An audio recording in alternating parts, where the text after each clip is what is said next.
Mr. Speaker, sir, reply to star question 77. A, yes, sir. B, sir, it is as per statement placed on the table of the House. Honorable Speaker, sir, as per the statement placed in the floor of the House, on 20th December 2021, the Union Government had sent a letter to all state governments seeking their opinions on the proposed amendment of the IAS cadre rules 1954.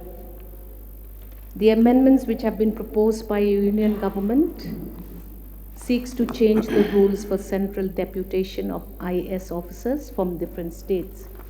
May I know the stand of the government of Meghalaya on this matter, sir? Sir, in the letter that was sent, sir, we have clearly stated that we do not agree on the proposed amendment.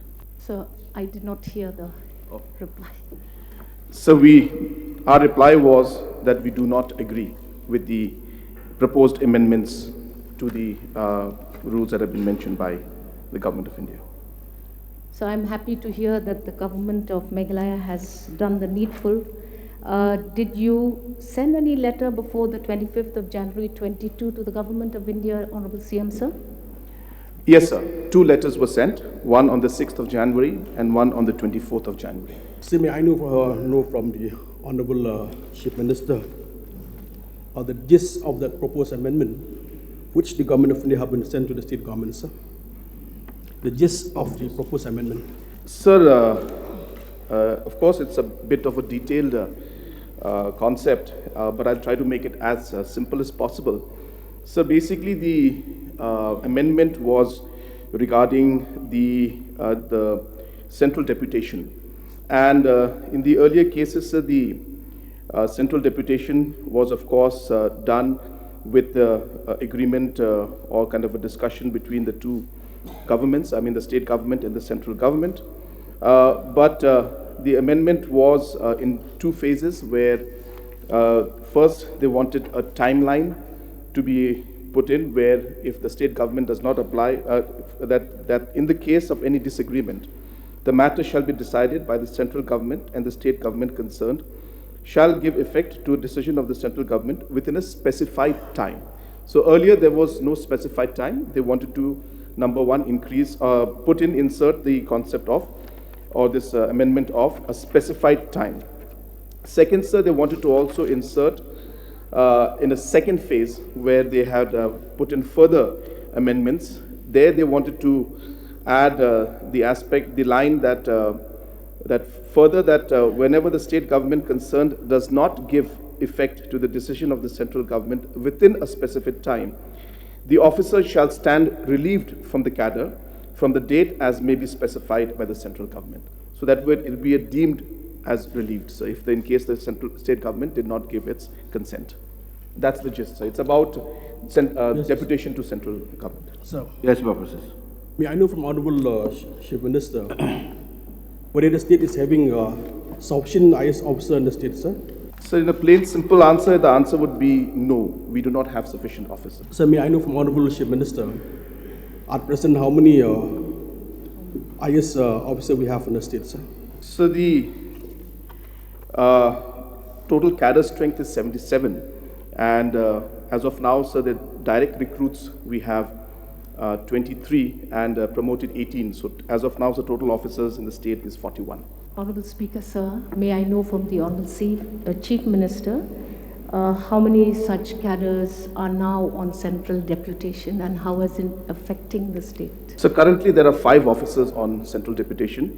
And of course, sir, the situation is such where we do need to send officers on central deputation. That's how the entire system works. And this is where the Government of India and the state government are trying to ensure that these rules don't affect the state government, where they can take away the officials even though the state government does not give the permission. So therefore, sir, the issue here is that, of course, our works are being affected. As mentioned, so we have almost a strength of 77, but as of now, the total number of officers in the state is 41. So we have a huge deficit.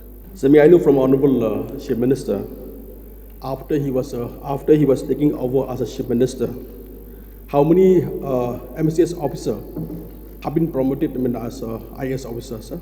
Sir, I don't have the numbers of how many were promoted after we took over, but as of now, sir, 18 officers have been promoted total.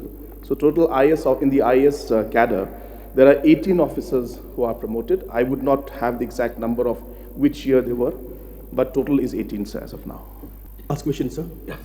So may I know from Honorable Chief Minister, because we're having 12 districts in our state, whether the post of Deputy Commissioner has been holding by IAS officers, sir? Yes, sir. The post of the IAS officers, of the Deputy Commissioners is a cadre post, and therefore, yes, sir, all the Deputy Commissioners. There could be times when the situations are there on a temporary basis while some transfers are taking place. Somebody could be holding just charge. But yes, sir, all Deputy Commissioner posts are cadre posts. Mr. Speaker, sir. Yes, sir. I just want to know, the deficit for 77 is at 45. Why has this deficit happened and why is it occurring? Because we are seeing that many flagship programs, not only of the state but also of the central government, are suffering because of this deficit appointment of officers. May I inquire from the Honorable Chief Minister, when will this deficiency of IAS officers be filled and what is the plan of the government to get there? This is a matter which has been a problem for the state for a very long time, and because of the shortage of the officers that we have, in fact, sir, just to give idea to our honorable members, that as a state, compared to many other states in the region, sir, our cadre strength is very much lesser. For example, sir, the total strength of IAS cadre in Manipur is 110, in Tripura is 102, in Nagaland is 91, whereas in Meghalaya it's 77. So we already have a deficit in terms of the cadre strength itself, and in the middle of all of that, we have shortage of IAS officers also earlier, where we did not get IAS officers joining us. So therefore, it's not that it just happens like in a year's time or day's time. It's a continuous process in the past for many reasons that this has happened. So as of now, so that's the reason why we did not agree to this particular amendment, because we are already short. And if tomorrow Government of India brings in an amendment saying that they can take away IAS officer on central deputation, and if we do not reply in a specific period of time, then it's deemed that the person is released from the cadre. So that's the reason why we are not agreeing to this. But while we discuss that, sir, the reasons are many, sir.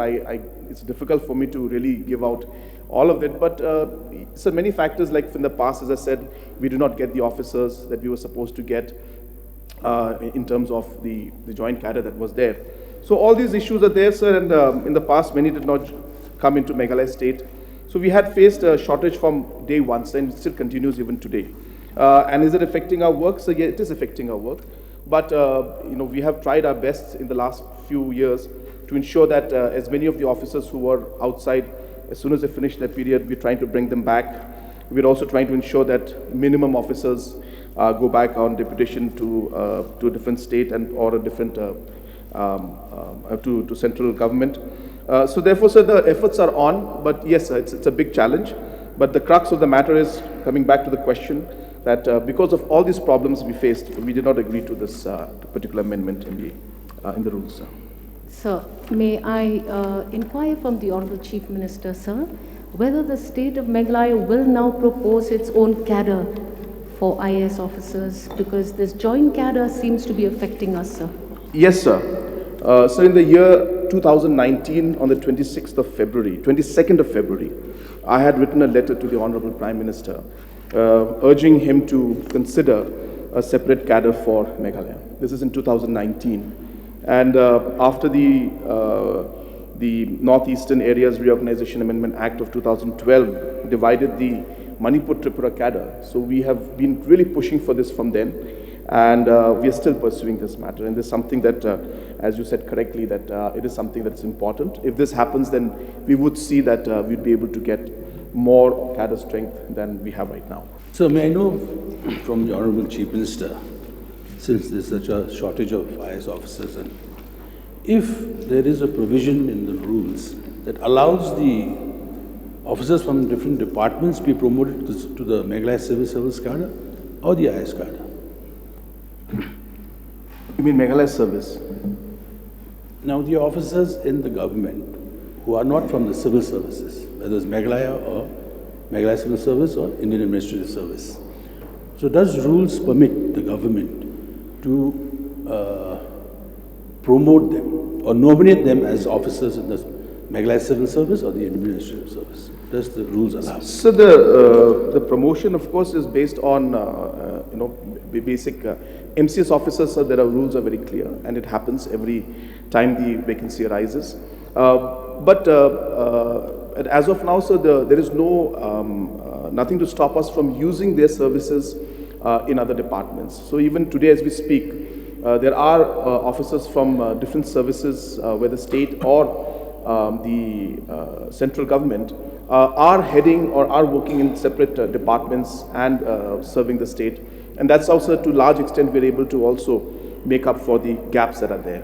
So to answer the question, sir, there's no specific rule on allowing from other cadres or other things to come into the IAS, but using them in the department is something that we are allowed to do, and therefore we are using the services of a large number of officers from IPS or from Forest Service or from the other cadres of the state also in other administrative work in other departments and even secretariat. So I'm referring to officers who are not from the cadre service. Like suppose an additional director has been promoted, he or she has been promoted by the government to the post of additional director. But he or she cannot occupy the post of director because that post has been reserved for MCS or IAS officers, cadre only. In this case, will the government propose to nominate or promote that officer to the cadre of MCS so he or she can occupy the post of director, whereby then your shortages of officers may be reduced? Sir, I'll need notice on the exact, this is a very complicated point. I don't want to mislead the House by giving a reply that may not be correct. But I have noted the suggestion, sir. So it's a very technical question, but it's a good suggestion, sir. And I've noted down the suggestions. I will examine the matter. So just to bring to the notice of the House and through you to the Honorable Chief Minister, I think there was a precedent in the past where a soil conservation officer who was heading the department eventually became the DC of Nongstoin. So whether it was from the MCS or from the soil conservation department, that I'm not too clear, but perhaps the government can examine that. And if there is a precedence, then we can follow that. Then perhaps you can promote our officers who have performed their duties to the best of their ability to head the departments, although they are not from any cadre. Yes, sir. In fact, there has been a precedent in the past that has happened, and but the important part is it cannot cross the post to be filled by promotion. There are rules that are there for promotion and recruitment, where there is a specific number of 23. So it has to be within that 23. But yes, the honourable member is absolutely right that it did happen in the past once. Yes, Masalin. Mr. Speaker, sir, it's very sad to see, even after 50 years of celebrations, that we are having a very less number of IAS cadre within the state. And then I love to thank the government, at least they have proposed already to produce the stat cadre.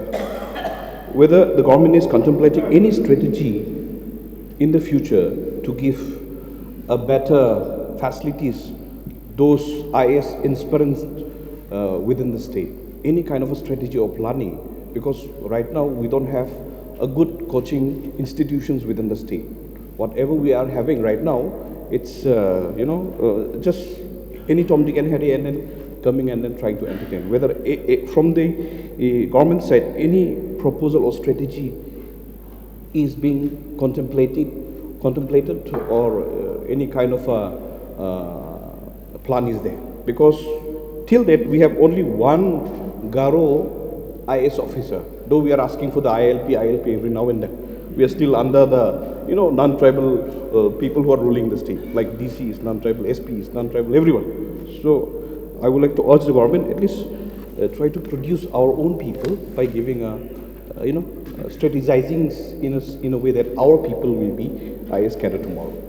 So any strategy, sir?